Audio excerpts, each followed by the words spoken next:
La pudeur médiatique quant à l'identité des criminels, des atrocités commises ces derniers jours, ces dernières semaines, n'a pas manqué d'éveiller l'attention des spectateurs habituels d'immédiat. C'est cette prudence quant à l'identité des criminels issus de l'immigration la semaine dernière qui a amené le média de réinformation Damoclès à ressortir une vidéo extraite de l'émission 28 minutes sur Arte, une émission datant de janvier 2016, quelques jours après les agressions sexuelles de Cologne commises par des migrants. Le fait que les agresseurs étaient des migrants avait été soigneusement caché par les médias français, qui avaient même décidé de ne pas évoquer le sujet du tout pendant plusieurs jours.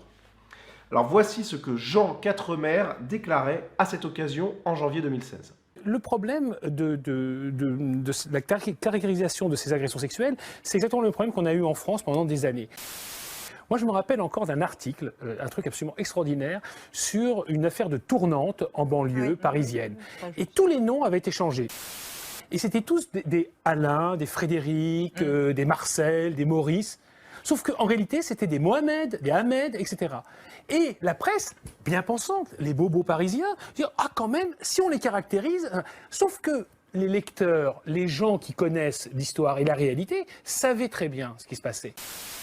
Donc on cache, mais nous-mêmes, c'est pas les Allemands, en permanence, c'est un élément qu'on ne donne pas. Aux États-Unis, on n'a pas. Pourquoi on le donne pas? Parce qu'on a peur Pour de déclencher le éviter racisme. populisme de se réveiller, je pense. On parlait du peuple tout à l'heure, on ne le donne pas pour éviter au populisme de se réveiller, parce qu'on sait très bien. Donc on est dans une équation politiquement correcte d'un côté, populisme de l'autre. En ne le donnant pas, on l'alimente. Mais c'est pas nouveau, je veux dire. Oui, alors ce que nous dit Quatremer, c'est un peu un secret de polichinelle, à savoir qu'on cache un certain nombre de faits, qu'on en met d'autres en exergue. Mais au fond, c'est ce qu'on enseigne dans les écoles de journalisme.